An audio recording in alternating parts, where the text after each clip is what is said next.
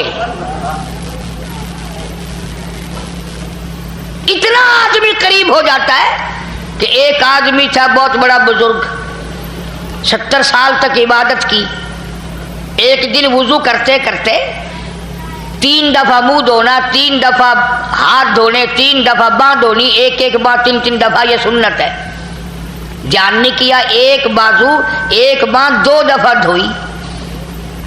نماز پڑھ کر مدنی کریم صلی اللہ تعالی علیہ وسلم کا ایک اللہ والا، ماننے والا، محبت کرنے والا سو گیا۔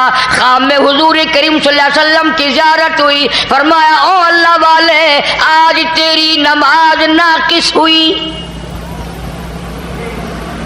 آج کی تیری نماز ناقص ہوئی۔ پوچھا کیوں؟ فرمایا تو نے وضو کرنے میں سنت کو ترک کر دیا۔ ہمارے خیال میں تو نہ نماز میں کوئی سنت ہے، نہ وضو میں کوئی سنت ہے، نہ عبادت کے طریقے میں کوئی سنت ہے، نہ چلنے پھرنے میں کچھ بھی نہیں، جو ہم کر دیں وہی سنت ہے ہمارے یہاں تو۔ صحابہ کرام رضوان اللہ تعالی علیہم اجمعین کو اللہ پاک نے حکم بھی اسی طرح دیا تھا، فرمایا قل اطیعوا اللہ والرسول، میرے محبوب کریم صلی اللہ علیہ وسلم کی اطاعت کرو، فرما برداری کرو، میرے نبی کی غلامی کرتے چلے جاؤ۔ من یطیع الرسول فقد اطاع اللہ، جس نے میرے کالی کملی والے صلی اللہ تعالی علیہ وسلم کی اطاعت کر لی، فرما برداری کر لی، وہ کامیاب ہو گیا، میں خدا کی اطاعت ہو گئی۔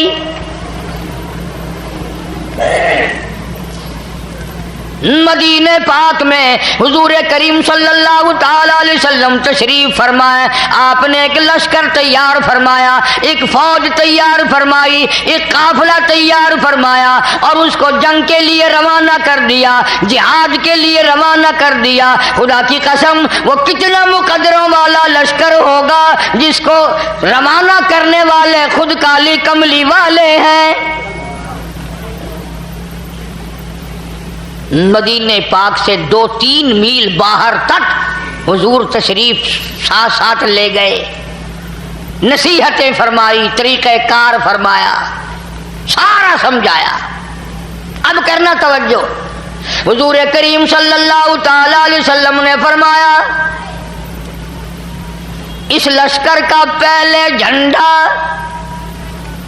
جعفر طیار رضی اللہ تعالیٰ عنہ کے ہاتھ میں دینا۔ یہ حضرت علی شیر خدا رضی اللہ تعالیٰ عنہ کے بھائی ہیں، جعفر طیار۔ فرمایا پہلے جھنڈا جعفر طیار کو دینا، سبحان اللہ، اور پھر جھنڈا عبداللہ بن روا کو دینا، اللہ اکبر، اور پھر جھنڈا اسامہ بن زید رضی اللہ تعالیٰ عنہ کو دینا۔ یاد کر لو یہ بات، سرکار دو عالم صلی اللہ علیہ وسلم نے فرمایا جنگ کے لیے جاؤ، 3 میل مدینہ پاک سے باہر نصیحتیں کرتے کرتے ساتھ تشریف لائے۔ فرمایا پہلے جھنڈا دینا جعفر طیار کو، پھر جھنڈا دینا عبداللہ بن روا کو، پھر جھنڈا دینا اسامہ بن زید رضی اللہ تعالیٰ عنہم کو۔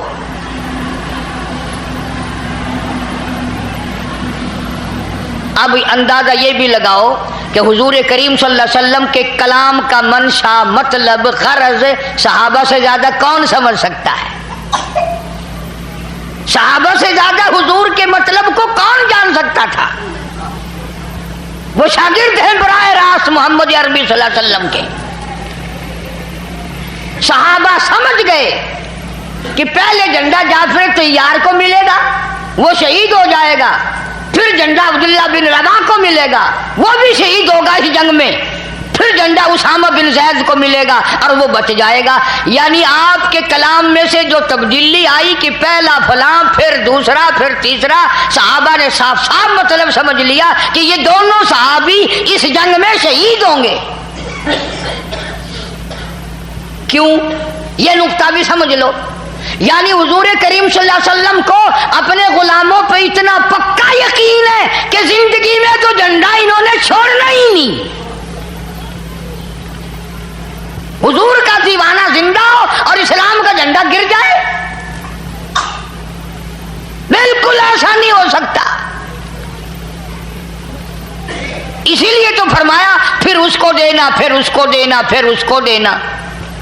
اب عبداللہ بن رواحہ رضی اللہ تعالی عنہ اچھی طرح سے سمجھ گئے کہ میرا نام بیچ میں ہے اور یہ میرے لیے آخری جنگ ہے، میں واپس نہیں آؤں گا۔ آپ کے فرمان سے سمجھ گئے حضرت عبداللہ بن رواحہ رضی اللہ تعالی عنہ۔ اور یہ قافلہ جس دن روانہ کیا، جس دن یہ لشکر بھیجا، جمعے کا دن تھا، صبح کا وقت تھا۔ یہ بھی یاد رکھنا بات، جمعے کا دن تھا، صبح کا وقت تھا جب یہ قافلہ حضور صلی اللہ علیہ وسلم نے روانہ فرمایا لڑائی کے لیے، کفر کے مقابلے کے لیے۔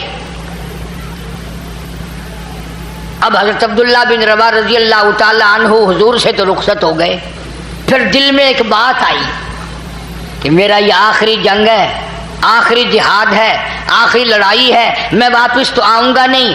جمعے کا دن ہے، جمعے کا دن ہے، سواری میری بڑی تیز ہے، کیوں نہ میں اپنا آخری جمعہ حضور کے پیچھے پڑھ کے جاؤں، دیدار بھی کروں، جمعہ بھی پڑھوں، اور پھر میں اپنی سواری کو دوڑا کر قافلے کو آ کے مل جاؤں گا۔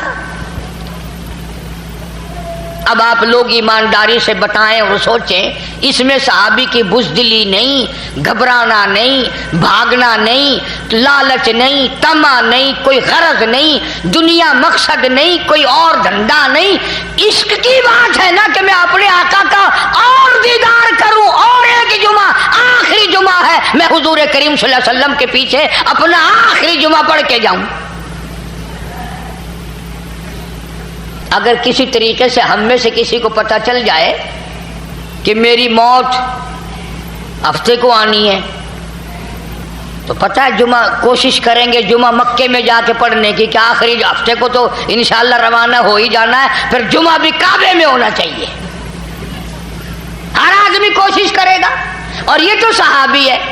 چنانچہ عبداللہ بن رواحہ رضی اللہ تعالیٰ عنہ اس دل میں عشق کی چنگاری اٹھی، عشق کے سوز و گداز اٹھے، عشق نے مجبور کیا، محبت نے مجبور کر دیا، واپس مدینے میں آ گیا۔ اس لیے میں اپنا آخری جمعہ محمد کریم صلی اللہ علیہ وسلم کے پیچھے پڑھ کے جاؤں، ایک مرتبہ اپنے آقا کا، محبوب کا اور دیدار کرتا جاؤں۔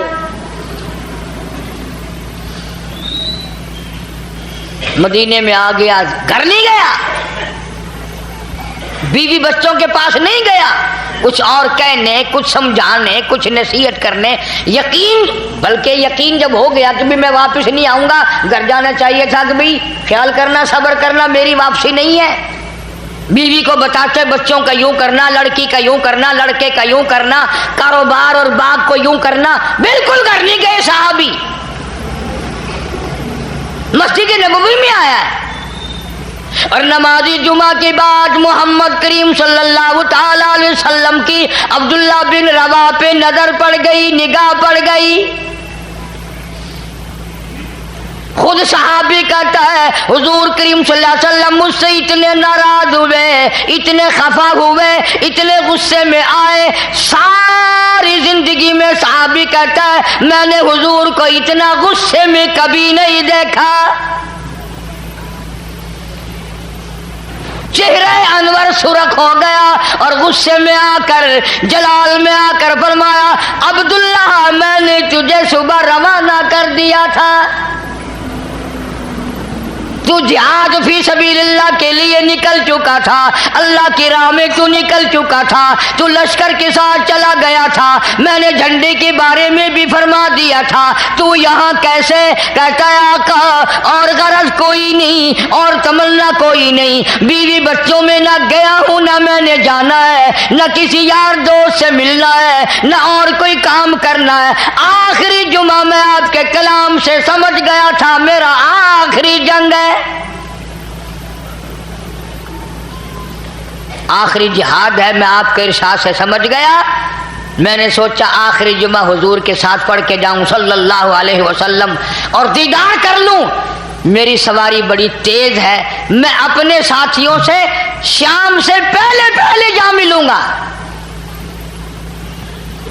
شام سے پہلے میں اپنے ساتھیوں کو جا ملوں گا۔ حضور کریم صلی اللہ علیہ وسلم غصے میں تو تھے ہی، فرمایا کیا کہتے ہو؟ کہ جی میں اپنے ساتھیوں سے جا ملوں گا۔ فرمایا جب تیرے ساتھی جنت میں جائیں گے، توجہ کرنا، فرمایا جب تیرے ساتھی جنت میں جائیں گے، اتنا فرما کر خاموش ہو گئے، 5 سانس لیے۔ اس کے بعد فرمایا تو اپنے ساتھیوں سے 500 سال بعد میں جنت میں جا سکے گا۔ اندازہ لگاؤ، عشق میں آ کر کے واپس آ گیا 3 میل مدینے میں، ہو کیا گیا؟ جمعے کے لیے آ گیا، دیدار کے لیے آ گیا، مگر فرمایا مدنی کریم صلی اللہ تعالی علیہ وسلم نے حضور کے 5 سانسوں سے مراد وہی 500 سال ہے۔ اور لوگوں اندازہ لگاؤ، نبی کے حکم کے خلاف دل میں ارادہ نہیں، پروگرام نہیں، دنیا کا کوئی لالچ نہیں، دنیا کا کوئی طمع نہیں، کوئی ہرس نہیں، وہ تو 500 سال بعد میں جنت میں جائے گا۔ جنہیں ساری عمر جھوٹ بولتے گزر گئی، جنہوں نے ساری عمر حرام کھانے میں بسر کر دی، جو ساری عمر کفر کرتے جاتے ہیں، شرک کرتے جاتے ہیں، نبی کے دین کو مٹائے چلے جاتے ہیں، اور لوگوں ان کے بارے میں تم بتاؤ وہ جنت میں کب جائیں گے؟ یعنی اللہ پاک جل شانہ کے نزدیک حضور ہے بے دینی کا دورہ ہے، لیکن ہم یہ سوچ کر کہ بھی بڑے گناہ ہو رہے ہیں، چلو جمعے کی پہلے 2 رکعت پڑھا کرتے تھے، آج سے 4 رکعت پڑھا کریں گے تاکہ اور ہمارے گناہ معاف ہو جائیں، تاکہ اور ہماری عبادت میں اضافہ ہو جائے، نیکیاں بڑھ جائیں، گناہ مٹ جائیں، اللہ پاک راضی ہو جائیں۔ نیت تو اچھی ہے، لیکن 2 رکعت کے بجائے 4 پڑھنے سے یہ 2 بھی نہ ہوں گی۔ بے شک اس لیے کہ محمد کریم صلی اللہ علیہ وسلم کے فرمان کے خلاف اور آپ کی سنت کے خلاف اور آپ کے طریقہ کار کے خلاف ہوگا۔ بے شک ہر چیز کو لے لیں آپ، مثال کے طور پر سنت ہے اور شریعت میں ثابت ہے کہ صبح صادق سے روزہ رکھو اور شام کو افطار کے وقت، غروب کے وقت یہ روزہ افطار کر دو۔ کوئی آدمی یہ کہے کہ جی میں تو ڈبل ثواب لینا چاہتا ہوں، میں تو آج روزہ رکھ کر کل شام کو کھول لوں گا، میں نے تو روزہ افطار کرنا ہی نہیں تاکہ میرے ثواب میں اضافہ ہو، تاکہ میری نیکیوں میں بڑھاوا آ جائے، میری نیکیاں بڑھ جائے۔ علماء کرام نے لکھا ہے اس کا پہلا روزہ بھی منظور نہیں، اس لیے کہ ہم ان باروں میں مختار نہیں۔ جو طریقہ، جو اصول محمد عربی صلی اللہ تعالی علیہ وسلم نے بتا دیے، فرما دیا، اس کے ایک سوت ادھر ادھر کرے گا تو مارا جائے گا۔ آج ہم بے شمار گناہ کر رہے ہیں عشق کے نام پر۔ انہوں نے کہا ڈھولک کیوں بجا رہا ہے؟ کہ حضور کی محبت میں۔ انہوں نے کہا تبلا کیوں کھڑکا رہا ہے، سرنگی کیوں بجا رہا ہے؟ کہ واہ واہ، تجھے تبلا نظر آتا ہے؟ میں تو قوالی شریف کر رہا ہوں، حضور صلی اللہ علیہ وسلم کی تعریف کر رہا ہوں۔ لوگ عبادت سمجھتے ہیں، کون کہتا ہے یہ اگر عبادت ہوتی تو کیا تمہیں تبلا میسر آ سکتا ہے، تمہیں سرنگی مل سکتی ہے؟ صحابہ کرام کو نہیں مل سکتی تھی، جو ایک ایک بال کے برابر بھی حضور کے طریقے کے خلاف کرنے کو تیار نہ تھے۔ جس صحابی کو یہ پتہ چل گیا کہ یہاں حضور اب ایک میں بات کروں آپ سے، لکھے پڑھے لوگ بھی آتے ہیں، سمجھدار بھی، پیشاب کرنا تو کوئی عبادت نہیں، پیشاب کرنا تو کوئی عبادت نہیں، لیکن کسی صحابی نے اگر دیکھ لیا کہ جنگل کے اس پہاڑ کے اس جگہ پر حضور کریم صلی اللہ علیہ وسلم نے پیشاب فرمایا تھا، صحابی کا جب بھی وہاں سے گزر ہوا پیشاب آیا یا نہ آیا وہاں اتنی دیر ضرور بیٹھ گیا. یہ بھی ضروری نہیں کہ وہاں پیشاب کیا، پیشاب آیا یا نہ آیا، اور پھر بھی اتنی دیر وہاں صحابی بیٹھ کے گیا جہاں اس کی آنکھوں نے حضور کریم صلی اللہ علیہ وسلم کو پیشاب کے لیے بیٹھا ہوا دیکھا تھا. مطلب میرا یہ ہے کہ ان حضرات کے دل میں اتنی محبت تھی، اتنا جذبہ تھا، اتنا گہرا تعلق تھا کہ یہ ایسی چیزوں کو بھی یہ لوگ نہیں چھوڑتے تھے. حضور کریم صلی اللہ علیہ وسلم نے سینگیاں لگوائیں. پرانے زمانے کا علاج ہے، گندا خون نکل جاتا تھا. آج کل تو الحمدللہ ٹکا گولی ہے، ایک مرض ختم ہو جاتا تو انشاءاللہ 10-20 مرض اور کھڑے ہو جاتے ہیں ساتھ ساتھ. سینگیاں لگوایا کرتے تھے اس زمانے میں. پچھلے زمانے تک بھی سینگ اور جلما جوک چلتی رہی. تو آپ صلی اللہ علیہ وسلم نے سینگیاں لگوائیں اور ایک برتن میں وہ خون جمع فرمایا. حضرت عبداللہ بن زبیر رضی اللہ تعالیٰ عنہ حضور کریم صلی اللہ علیہ وسلم کا بھانجا، اسما بنت ابو بکر کا بیٹا رضی اللہ تعالیٰ عنہ، حضور کریم صلی اللہ علیہ وسلم کا بھانجا، ابو بکر کا پیارا پیارا نواسا، اسما بنت ابو بکر کا لخت جگر، سیدہ عائشہ صدیقہ کا منہ مولا بیٹا حضور کی خدمت میں موجود تھا. آپ نے فرمایا او عبداللہ یہ خون لے جا اور کسی ایسی جگہ پھینک کے آنا جہاں کسی کا پیر نہ آئے، بے ادبی نہ ہو. حضرت عبداللہ بن زبیر رضی اللہ تعالیٰ عنہ اٹھے، برتن کو لے کے چلے گئے، پیچھے گئے مکان کے. کچھ دیر کے بعد جلدی سے لوٹ آئے. حضور کریم صلی اللہ علیہ وسلم نے پوچھا عبداللہ خون ڈال آیا؟ کہتا ہے جی حضور ڈال آیا ہوں. فرمایا تجھے سمجھایا تو تھا، ایسی جگہ بھی ڈال کے آیا. نبی کا خون ہے اور نبی کا نہیں، امام الانبیاء کا خون ہے صلی اللہ علیہ وسلم. رسولوں کے رسول کا خون ہے، کہیں یوں ہی تو نہیں پھینک آیا. عبداللہ بن زبیر رضی اللہ تعالیٰ عنہ سے جب بار بار پوچھا گیا، عرض کیا میرے آقا میں نے ایسی جگہ ڈال دیا، ایسی جگہ پھینک دیا، ایسی جگہ اسے پہنچا دیا میرے نبی تیرے خون کو جہاں کسی کا پیر تو کیا نگاہ بھی نہ پڑے گی،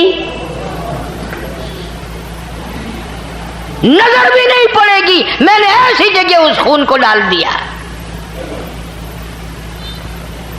اور ایک اور بات بتاؤں، یہ آپ صلی اللہ علیہ وسلم بھی تو جان جان کے پوچھ رہے ہیں. حضور کو پہلے سے شک ہے اپنے دیوانوں کے بارے میں کہ اس نے ایسا کیا ہوگا.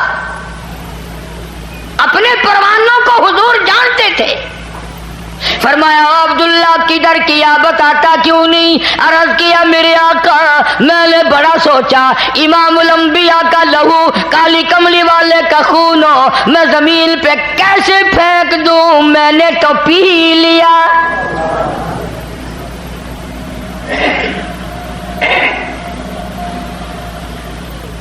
میں نے تو پی لیا.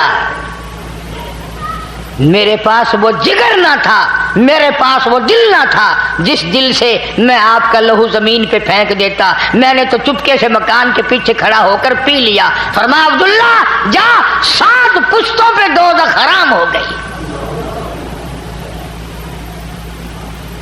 جن لوگوں نے نبی کے خون کی حفاظت کی انہوں نے نبی صلی اللہ علیہ وسلم کے دین کی بھی حفاظت کی اور اس کو اس رنگ میں رکھا جس رنگ میں جس طریقے سے حضور کریم صلی اللہ علیہ وسلم نے ان کو دیا تھا. کوئی اس میں خیانت نہیں کی، کوئی اس میں تبدیلی نہیں کی. اگر آج دین ہمارے بس کا ہوتا تو ہم 100 میں سے ایک حصہ بھی نہ چھوڑتے، سارا ہی بدل دیا ہوتا. کچھ بادشاہ بدلتے، کچھ پیر فقیر بدلتے، کچھ مولوی بدلتے، اللہ چاہے سارا حلیہ ہی ختم ہو جاتا.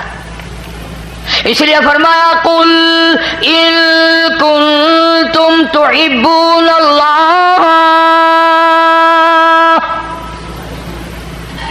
قل ان کنتم تحبون اللہ، میرے محبوب کریم صلی اللہ تعالی علیہ وسلم اگر یہ چاہتے ہو کہ اللہ پاک سے محبت کی جائے، اللہ سے محبت کریں، اللہ کے نیک بندے بن جائیں، فاتبعونی، انہیں کہو یہ تیری تابع داری کریں، تیری غلامی کریں، تیری ایک ایک سنت کو زندہ کریں، یحببکم اللہ، میں خدا خود ہی سب سے محبت کرنے لگ جاؤں گا، جس کو بھی میں اپنے نبی کی اداؤں پہ دیکھوں گا، یحببکم اللہ، سبحان اللہ، میں خدا پھر ان سے پیار کروں گا، میں خدا ان سے محبت کروں گا، میں ان کو اپنا ولی بنا لوں گا۔ الہی اگر وہ گناہگار ہوگا، سیاکار ہوگا، فاسق و فاجر ہوگا، پھر کیسے یار بنا لے گا، کیسے دوست بنا لے گا، کیسے ولی بنا لے گا؟ فرمایا یغفر لکم ذنوبکم، میں اس کے گناہوں کو معاف کر کے اس کو صاف پاک بنا دوں گا، واللہ غفور الرحیم، اس لیے کہ میری ذات بڑی کریم ہے، میں بخشنہار ہوں، اور کوئی مانگنے والا تو آئے، میں تو جھولیاں بھرنے والا ہوں۔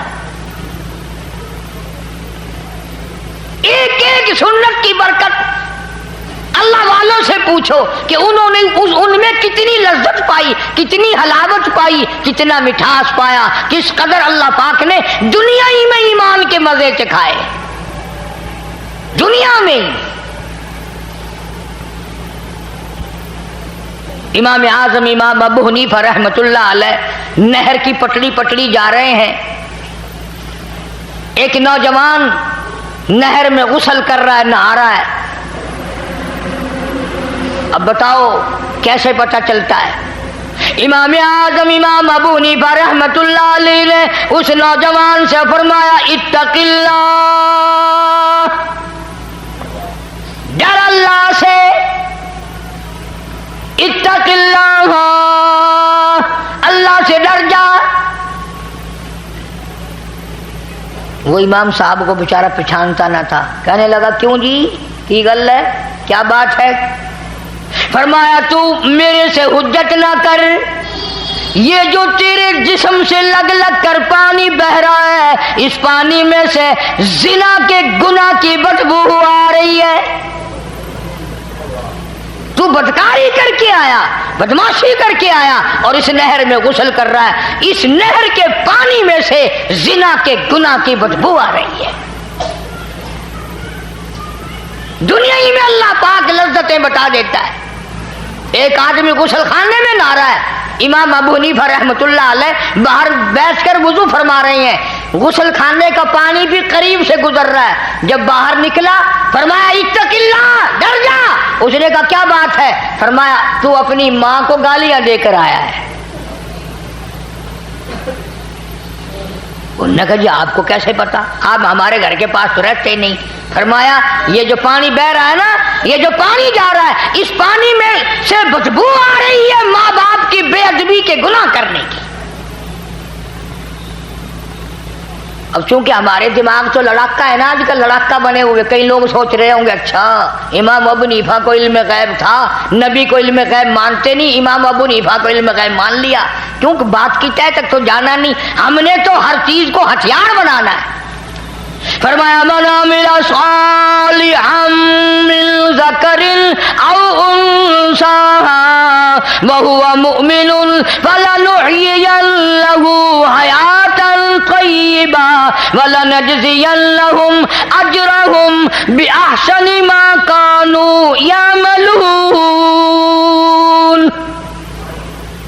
اللہ پاک فرماتے ہیں مرد اور مرد جب میری رضا کے لیے نیکیاں کرتے ہیں اور میرے یہاں قبول ہوتی ہیں، میں پھر دنیا ہی میں ان کو ایمان کے مزے چکھاتا رہتا ہوں، ان کو لذت اور حلاوت دنیا ہی میں آتی رہتی ہے۔ عرض کرنے کا مقصد یہ کہ حضرات صحابہ کرام سے بڑھ کر کون متبع سنت ہو سکتا ہے، کون ارادہ کر سکتا ہے؟ ایک ایک چیز میں حضور کریم صلی اللہ علیہ وسلم کے وہ پیچھے رہتے تھے، ایک ایک ادا کے۔ مدینہ پاک، اللہ پاک سب کو زیارت نصیب فرمائے۔ مدینے میں ایک مائی رہتی ہے، اماں اس مائی کی، اس لڑکی کی مکے پاک میں ہے، فتح مکہ سے پہلے کا واقعہ ہے۔ وہ ماں جو آئی، لڑکی کی محبت دل میں اٹھی، بیٹی کو ملنے کو دل چاہا، سفر کر کے مدینے آئی، دروازہ کھٹکھٹایا، اندر سے پوچھا کون ہے؟ کہنے لگی بیٹی جلدی دروازہ کھول، میں تیری اماں ہوں، مکے سے آئی ہوں ملنے کے لیے، تیری شکل دیکھنے کو ترس گئی، تو میری بیٹی ہے پیاری۔ ایمانداری سے بتاؤ، بھاگ کر دروازہ کھولنا چاہیے تھا، اماں کو لپٹ جاتی، خوشی کے آنسو آ جاتے، میری پیاری اماں، میری پیاری اماں، اتنا سفر کر کے آئی، دکھ اٹھا کر کے آئی۔ اللہ غنی، اندر بیٹھی بیٹھی لڑکی کہتی امی جان میں تمہیں کفر کی حالت میں چھوڑ کر آئی تھی، اس وقت تم کافرہ تھی، کلمہ نہیں پڑھتی تھی، یہ تو بتاؤ میرے نبی کا کلمہ پڑھ کر آئی یا وہی حالت ہے؟ مسلمان بن کر آئی ہو یا بھی حالت کفر پہ ہو؟ امی کہنے لگی بیٹی ان باتوں کو چھوڑ، آخر میں تیری اماں ہوں، تو میری بیٹی ہے، محبت نے مجبور کیا، میری اٹڑیاں کرلائی، میں تجھے ملنے کے لیے چلی آئی، میں تیری شکل دیکھنا چاہتی ہوں۔ اندر سے آواز آتی ہے امی برا نہ ماننا، جب تک میں حضور کریم صلی اللہ علیہ وسلم سے کسی کو بھیج کر پوچھ نہ لوں کیا کافر ماں کو گھر میں آنے دوں کہ نہیں، اس وقت تک دروازہ بند رہے گا۔ اللہ اکبر، سبحان اللہ، سبحان کتنی بڑی اتباع ہے، کتنی بڑی غلامی ہے، بے شک بے شک۔ یعنی یہ بھی کوئی پوچھنے کی بات تھی؟ چنانچہ آدمی بھیجا، حضور کریم صلی اللہ تعالی علیہ وسلم سے پوچھا، آپ نے اجازت عطا فرمائی، تب دروازہ کھولا۔ اماں نے کئی دن قیام کیا، ٹھہری بیٹی کے گھر، مکے جانے کا ارادہ کرنے لگی تو غریب تھی ماں، بیٹی کا ذرا حال اچھا تھا، کہنے لگی میں تیری اماں ہوں، غریب ہوں، میری کچھ امداد کر، میری ساتھ کچھ سلوک کر، کوئی خدمت کر میری، میں تیری اماں ہوں، غریب ہوں۔ اب آپ لوگ اندازہ لگا لیں، سمجھدار بیٹھے ہو، جب ماں کے بارے میں ایک دفعہ اجازت لے لی حضور صلی اللہ علیہ وسلم سے، اب بار بار تنگ کرنا، پوچھنا یہ بھی کوئی بات تھی؟ اجازت مل گئی، پھر کھلاؤ بھی، پلاؤ بھی، کپڑے بھی پہناؤ، خدمت بھی کرو۔ پھر کہنے لگی میں یہ بات بھی حضور کریم صلی اللہ علیہ وسلم سے پوچھواتی ہوں، معلوم کراتی ہوں کہ کیا کافر اماں ہو، مکے سے آئی ہو، ملنے آئی ہو، ابھی کلمہ نہیں پڑھتی، اس کی کچھ امداد کروں تو آپ کی اجازت ہے، کر سکتی ہوں؟ یہ تو عورتوں کا حال ہے، عورتوں کا۔ آج کل تو قرآن سے، حدیث سے، نماز سے، سارے کاموں سے عورتوں کی چھٹی ہے، کیوں؟ جنت ان پہ واجب ہو گئی ہے، جنت ان کے باپ دادا کی ہے، پرواہ نہیں کرتی، نہ نماز کی پرواہ، نہ قرآن کی تلاوت کی پرواہ، نہ محمد عربی صلی اللہ علیہ وسلم کی سنت کی تابعداری کی پرواہ، نہ دوزخ کے انگاروں سے ڈرنا۔ اسی لیے فرمایا قرآن کریم نے قل متاع الدنیا قلیل، دنیا بہت تھوڑے دنوں کا سودا ہے، والآخرۃ خیر لمن اتقى ولا تظلمون فتیلا، آخرت باقی رہنے والی ہے۔ اس جماعت کے کیا کیا آپ کو میں نمونے بتاؤں، قیامت قائم قائم ہو سکتی ہے، صحابہ کرام کے واقعات ختم نہیں ہو سکتے۔ سیدہ ام حبیبہ رضی اللہ تعالی عنہا، حضرت امیر معاویہ رضی اللہ تعالی عنہ کی بہن، حضرت ابو سفیان رضی اللہ تعالی عنہ کی بیٹی، ہماری سارے جہان کے مسلمانوں کی اماں، ساری امت کی اماں سیدہ ام حبیبہ رضی اللہ تعالی عنہا۔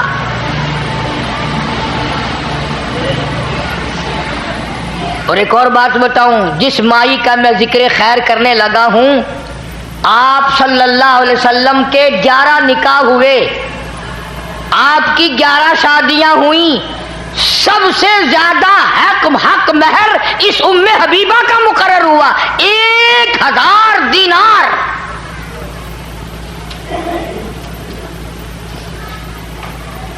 سرکار مدینہ صلی اللہ علیہ وسلم کی گھر والی ہے، ہم سب کی اماں ہے۔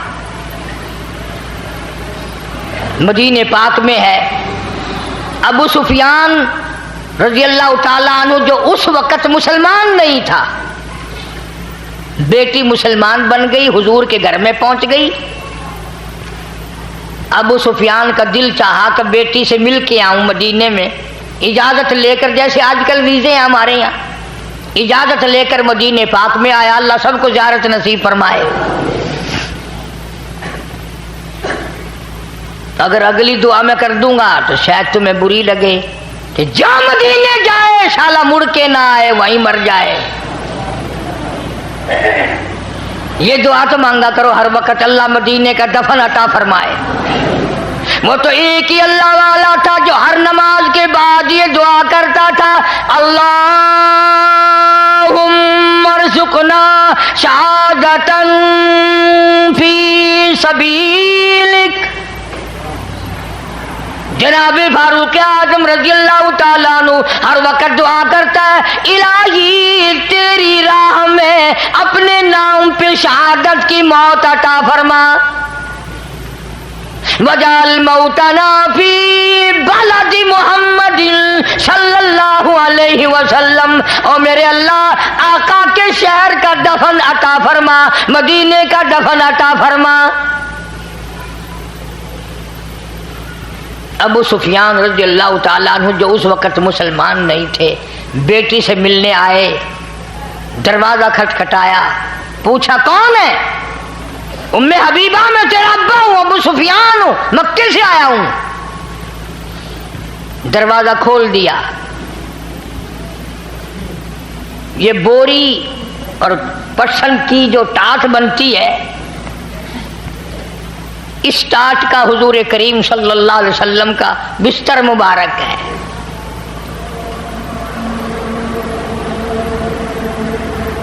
اگر سردی ہوتی تھی تو آدھا نیچے بچھا لیا جاتا تھا، آدھا اوپر اوڑھ لیا جاتا تھا۔ کبھی تم نے ان چیزوں کی طرف دھیان نہیں کیا، سارے جان کا سردار ہے، اور لباس یہ ہے کہ ٹاٹ نیچے بچھی ہوئی ہے، ٹاٹ کا آدھا کپڑا اوپر لیا ہوا ہے۔ اور جب گرمیاں ہوتی تھی اسی کی 4 تہ بنا کر بچھا دی جاتی تھی۔ تو وہ بستر مبارک جو تھا آپ صلی اللہ علیہ وسلم کا، وہ بچھا ہوا تھا۔ سبحان اللہ سبحان اللہ۔ ابو سفیان اس کے اوپر بیٹھنے لگ گیا، بالکل یوں ان قریب تھا کہ بیٹھ جائے۔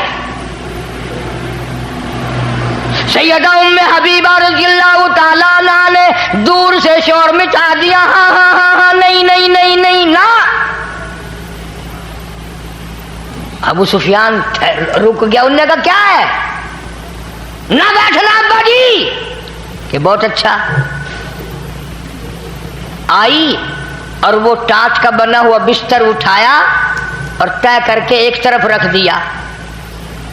ابو سفیان کو بڑا غصہ لگا کہ یہ تو بیٹی ہو کر بڑی بے ادب ہو گئی، میں 320 میل سے ملنے آیا ہوں، اس کی شکل دیکھنے آیا ہوں، یہ میری بیٹی ہے، یہ کر کیا رہی ہے؟ لوگ اپنے باپ کا بستر بچھایا کرتے ہیں، اس نے اٹھا کر لپیٹ کے اور علیحدہ رکھ دیا۔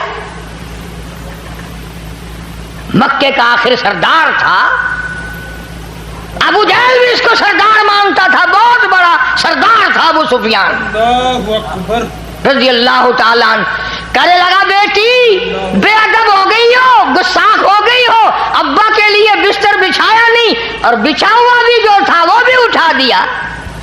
اللہ اکبر۔ سبحان اللہ، کیا بات ارشاد فرمائی سیدہ ام حبیبہ رضی اللہ تعالیٰ عنہا نے، فرمانے لگی ابا میرے ابا ہیں، میں اپنا دوپٹہ بچھا سکتی ہوں، اپنا کپڑا بچھا سکتی ہوں، اپنا میں سب کچھ اپنا میرے باپ ہے قربان کر سکتی ہوں، بے ادب نہیں بلکہ میں نے اس گھر میں آ کر ادب سیکھ لیا، اور وہ یہ بستر نبی پاک کا ہے، ابا کافر مشرک پلیت ہے، میں نبی پاک کے بستر پہ مشرک باپ کو ہرگز نہ بیٹھنے دوں گی۔ اللہ سبحان اللہ، اللہ اکبر۔ دوستو یہ تھا آج کا قاری حنیف ملتانی صاحب کا خوبصورت سا بیان جو آپ نے سنا۔ آخر میں دوستو آج ہم بیان کرنے والے ہیں، حضرات علماء کرام فرماتے ہیں عذاب قبر ہی برزخ کا عذاب ہے۔ اس سے قبر کا عذاب اس لیے کہتے ہیں کیونکہ عمومی طور پر مردے کو قبر میں ہی دفنایا جاتا ہے، ورنہ حقیقت تو یہ ہے کہ اللہ جس مردے کو بھی عذاب دینا چاہے اسے عذاب پہنچتا ہے، چاہے وہ قبر میں دفن ہو یا نہ ہو، چاہے سولی پر لٹکا رہے، سمندر میں غرق ہو جائے، درندے کھا جائیں یا جل کر راکھ ہو جائے، حتیٰ کہ راکھ بن کر ہوا میں اڑ جائے، تب بھی عذاب ہوتا ہے۔ اور اہل سنت و جماعت کا اتفاق ہے کہ عذاب روح جسم دونوں کو ہوتا ہے، اور یہی معاملہ نعمتوں کے بارے میں بھی ہے۔ آگے ہے جی عذاب قبر کی اقسام۔ ابن قیم نے کہا عذاب قبر کی دو قسمیں ہیں، ایک دائمی جو کافروں اور بعض گناہگاروں کے لیے ہے، اور دوسرا منقطع یعنی ختم ہونے والا جو ہلکے معمولی گناہ کے لیے ان کے جرموں کے مطابق ہوتا ہے، اور یہ دعا یا صدقہ وغیرہ کے سبب اٹھا لیا جاتا ہے۔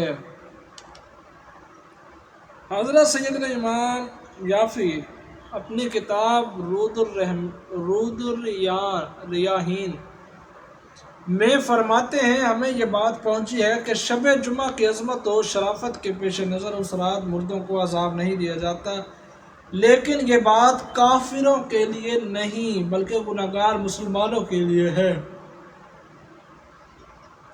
جبکہ حضرت سیدنا امام نصفی حنفی رحمۃ اللہ علیہ نے بحر الکلام میں اسے معمولی قرار دیتے ہوئے فرمایا شب جمعہ روز جمعہ اور پورا رمضان کافروں سے بھی عذاب اٹھا لیا جاتا ہے، اور گناہ گار مسلمان کو عذاب قبر تو ہوتا ہے مگر شب جمعہ اٹھا لیا جاتا ہے اور پھر قیامت تک دوبارہ نہیں ہوتا۔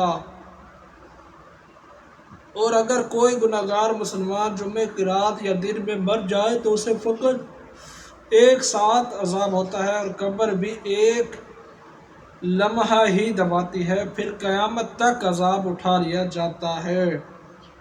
ان کی اس بات سے معلوم ہوتا ہے کہ گناہ گار مسلمانوں کو صرف ایک ہی جمعہ تک عذاب ہوتا ہے، اور جیسے ہی جمعہ آتا ہے عذاب اٹھا لیا جاتا ہے، اور پھر کبھی نہیں ہوتا، مگر یہ سب دلیل کا محتاج ہے۔